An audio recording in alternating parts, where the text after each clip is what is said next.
Bienvenue sur Reset ton assiette, le podcast qui déconstruit avec vous la diet culture et toutes les injonctions liées à notre apparence et à notre assiette.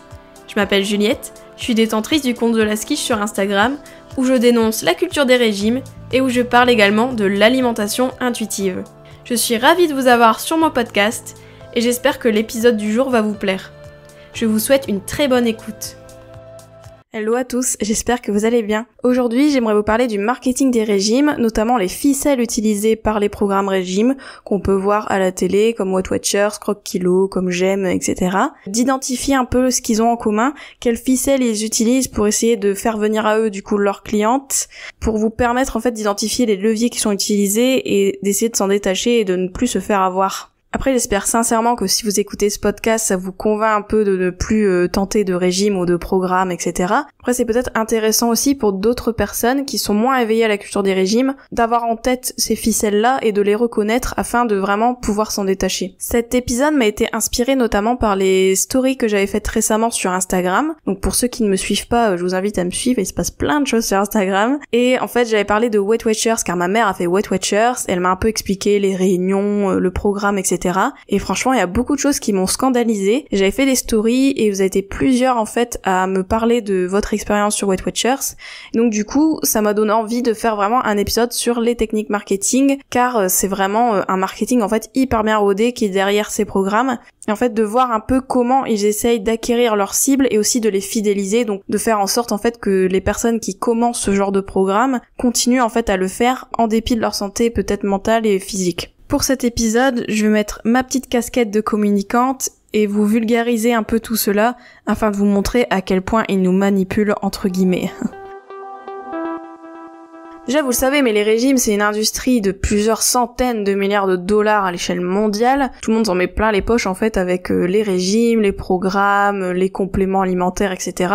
C'est vraiment un gros business.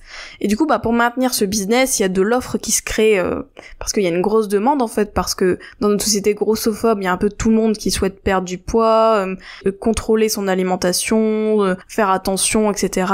Et du coup, forcément, il y a une offre qui est pléthore, mais qui au final joue tout le temps sur les mêmes facettes, sur les mêmes aspects. Et je dirais le premier, du coup, levier marketing qui est utilisé, c'est les arguments derrière chaque programme. Car en fait, quand on regarde Weight Watchers, quand je regarde Croque Kilo, etc., tout ça, l'argument qui met en avant, c'est la santé, et la santé comme perte de poids, donc la perte de poids qui équivaudrait à une meilleure santé. En gros, il y a une vision très grossophobe de la santé, dans le sens que la santé, en fait, ce serait juste perdre du poids et maintenir des habitudes saines, entre guillemets, mais c'est surtout la perte de poids. Ce qui est mis en avant comme objectif, comme réussite pour ces programmes, c'est la perte de poids. Tous les témoignages que vous pouvez lire sur leur site, etc., relèvent tout le temps de la perte de poids. Il y a personne qui dit « Ah, mais j'ai mis en place des habitudes saines, mais je n'ai pas perdu de poids. » Bah non, en fait, ce n'est pas vendeur s'il n'y a pas une perte de poids derrière, car c'est ce qui intéresse la plupart des gens, ce qui est hyper attendu et banal dans une société grossophobe, mais du coup c'est clair qu'il joue à fond sur cette perte de poids qui est promise un peu comme gage de réussite de ces programmes. D'ailleurs, Weight Watchers a récemment changé de nom en 2018, car Weight Watchers, en fait, si on traduit de l'anglais, ça veut dire les surveillants du poids. Bon, ça fait pas très vendeur, en fait, dans une société où on rejette un peu le côté régime, le côté restriction, etc.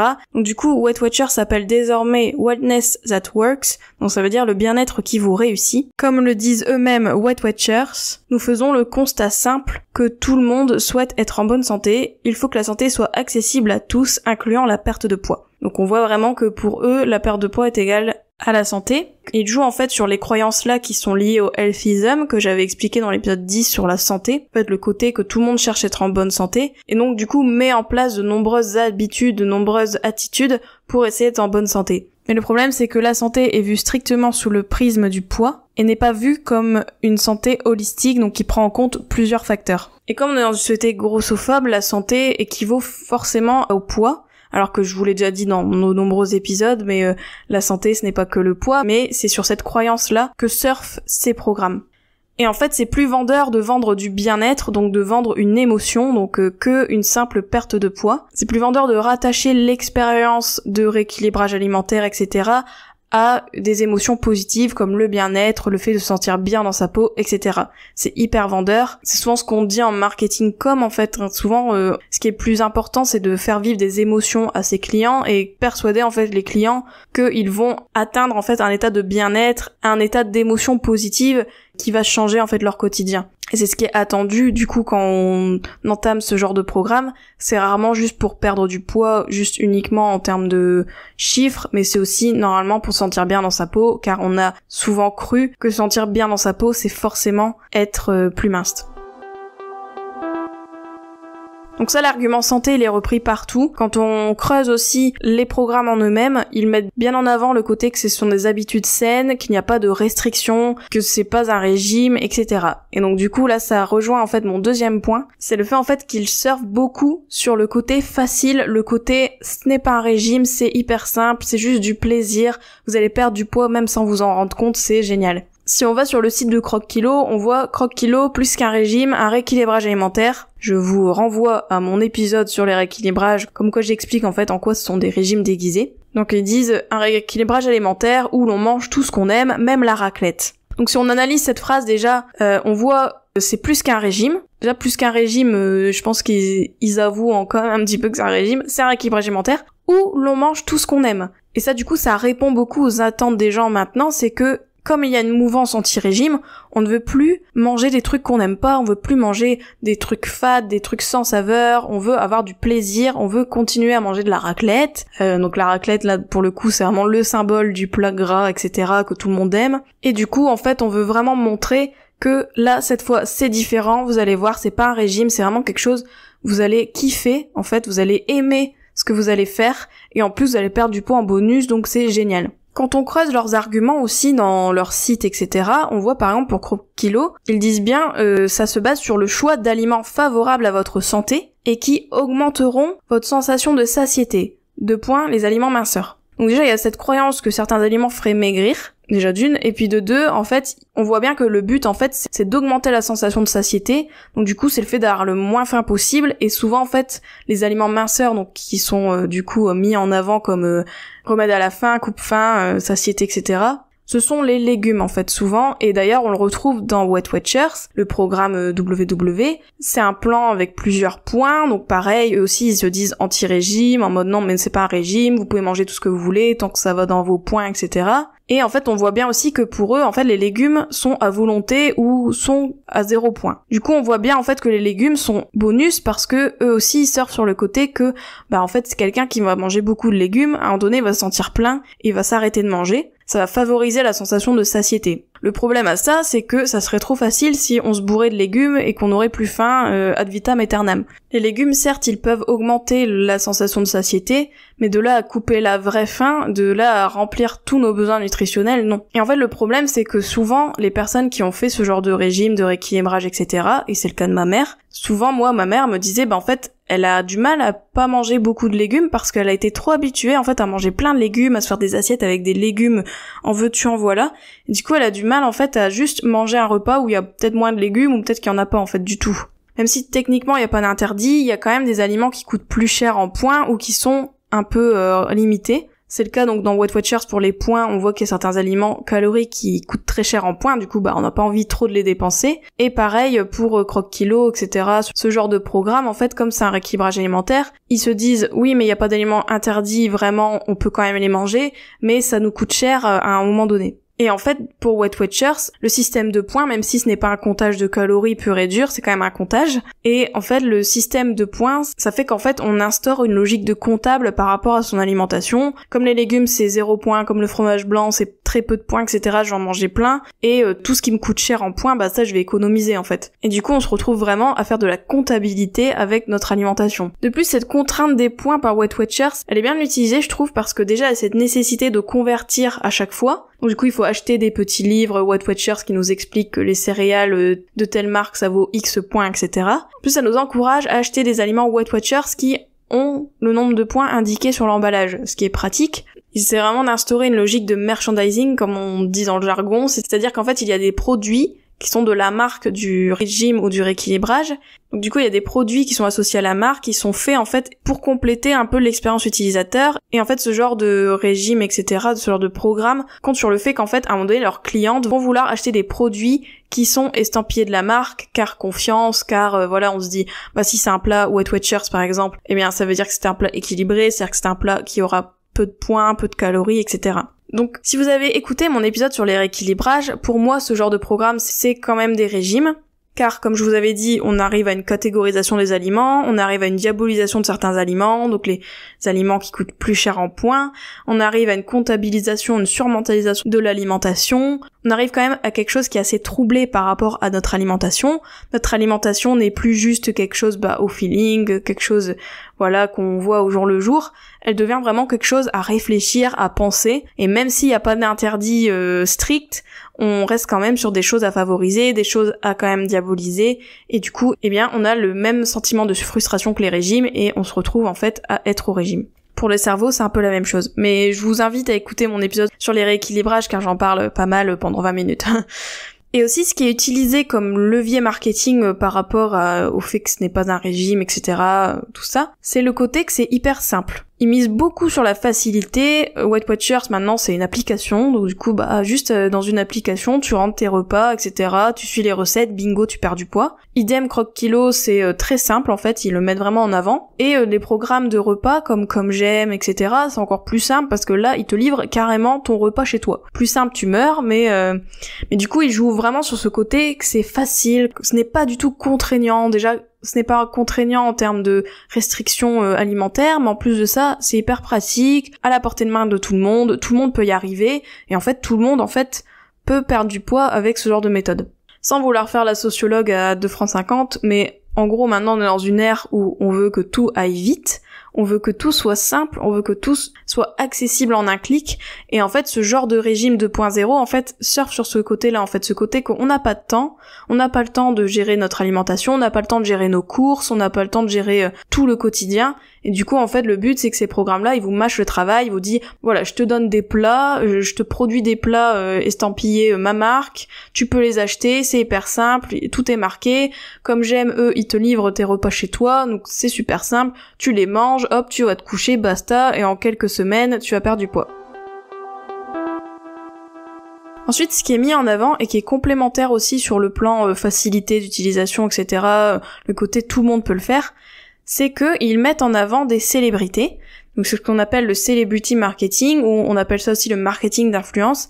C'est qu'en fait les ambassadeurs de ce genre de programme, etc., sont des célébrités, sont des stars, sont des personnes populaires, du coup auxquelles tout le monde peut s'identifier plus ou moins, enfin même si on n'a pas le même niveau de revenus, mais tout le monde en fait s'attache à ces personnes-là, disons, tout le monde s'est un peu attaché à ces différentes personnalités. Donc du coup, quand on voit qu'Hélène Ségara, etc., a fait Weight Watchers et a perdu X poids, hyper facilement, alors qu'elle le dit, elle a un quotidien surbooké, etc., c'est aussi qu'elle est italienne, donc elle aime pas se priver, elle aime bien manger des bonnes pastas, etc., donc du coup, elle fait quand même Weight Watchers, et elle a perdu du poids en faisant tout ça, et en mangeant des pâtes, c'est quand même super. Donc du coup, ça donne envie, en fait, de faire ce genre de programme, parce qu'on se dit, ah ouais, si elle porte sa caution par rapport à ça, elle dit, voilà, regardez mes fans, moi j'ai fait ça, ça a marché pour moi, je ferai pas la pub d'un truc qui marcherait pas, etc.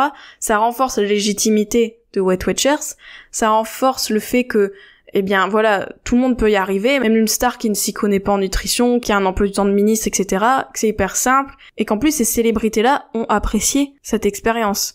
On peut le voir aussi avec d'autres chanteuses comme Vita, je crois, pour Weight Watchers. Il y a aussi Benjamin Castaldi, il me semble, pour Comme J'aime.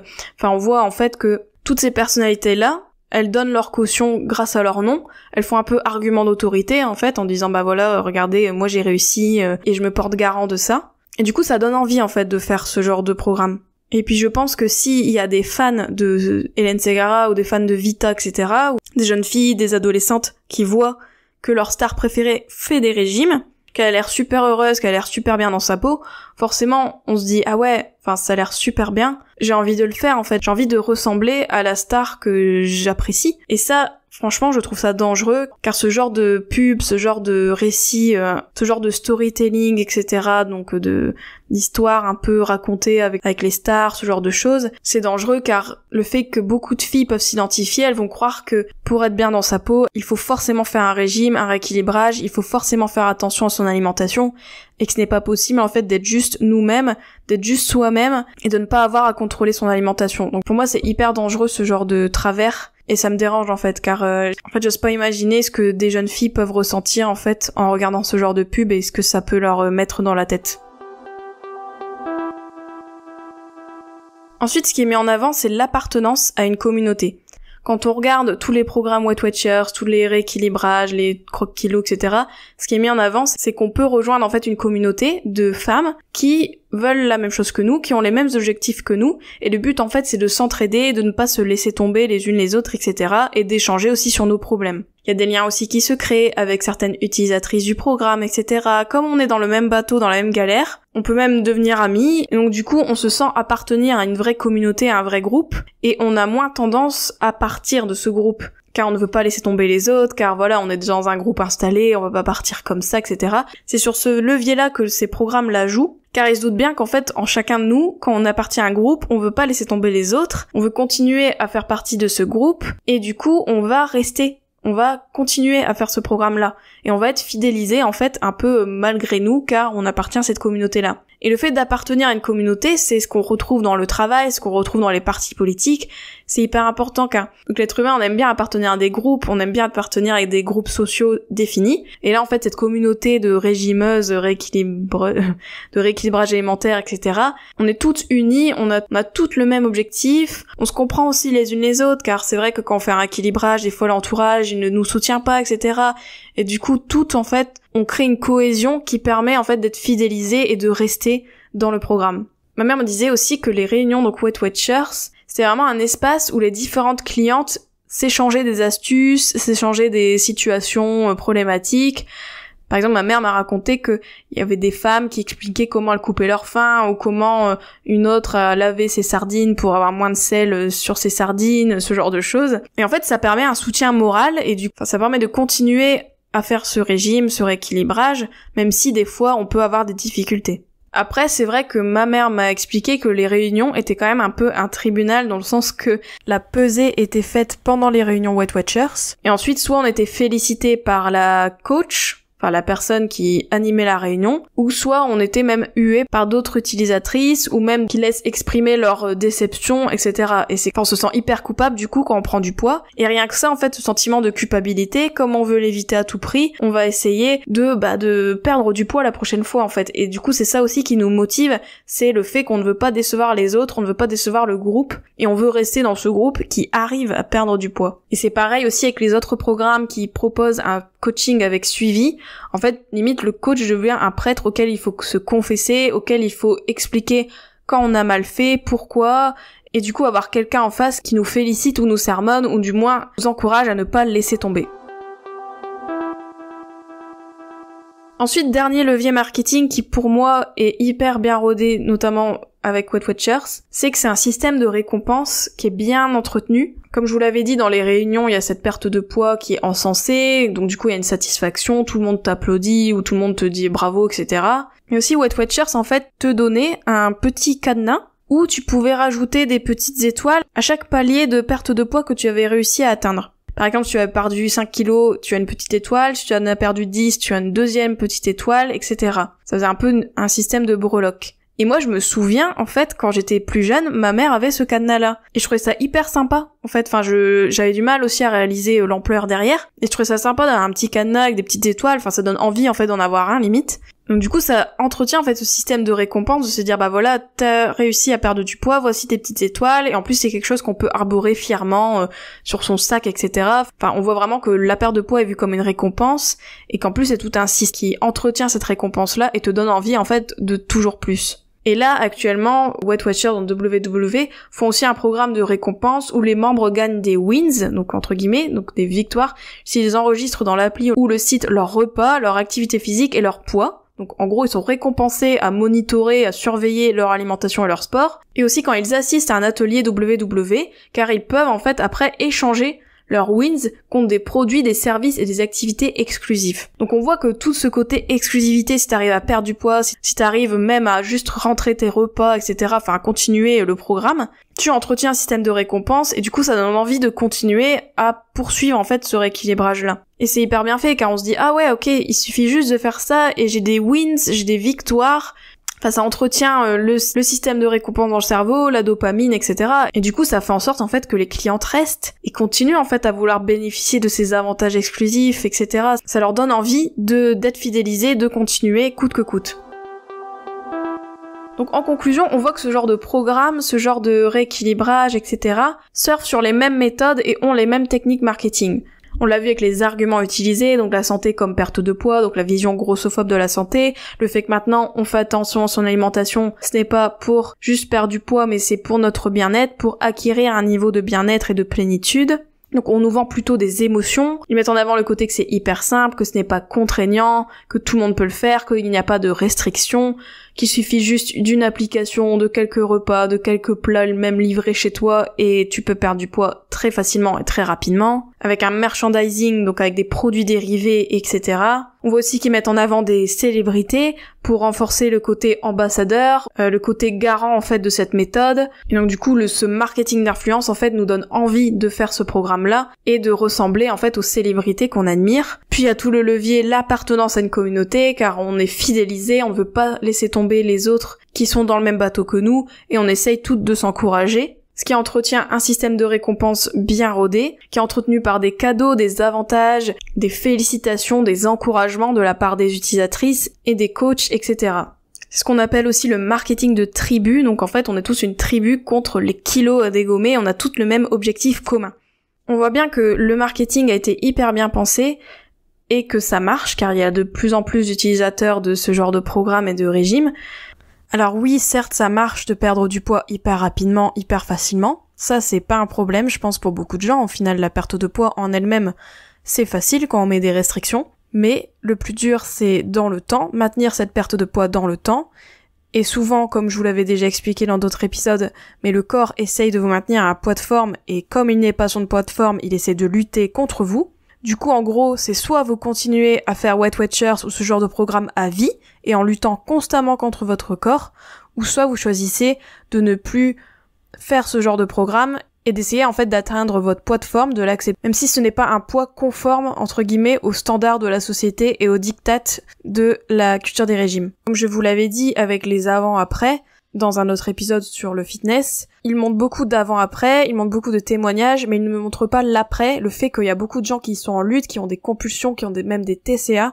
Il ne montre pas aussi que beaucoup de gens perdent du poids, ok, mais après souvent en reprennent plus, et reviennent à Weight Watchers plusieurs fois dans leur vie, car oui, ça marche sur le court terme, mais sur le long terme, c'est bien sûr à revoir. Du coup, je vous invite à, si vous avez des personnes autour de vous qui souhaiteraient entamer ce genre de programme, n'hésitez pas à leur faire écouter mon podcast, à leur faire écouter notamment cet épisode pour qu'ils puissent rester alertes et puissent comprendre en fait que derrière tout ça se joue un business et qu'il y a de nombreux leviers pour qu'on continue en fait à faire des régimes, à faire ce genre de régime même s'ils n'ont pas le nom, et à remettre des sous dans la machine de la culture des régimes. J'espère que cet épisode t'a plu. N'hésite pas à le partager et à lui laisser une super note sur toutes les plateformes si c'est le cas. Vous pouvez toujours me retrouver sur mon compte Instagram, TheLastQuiche. Je vous dis à très vite pour un nouvel épisode de Reset ton assiette. Ciao.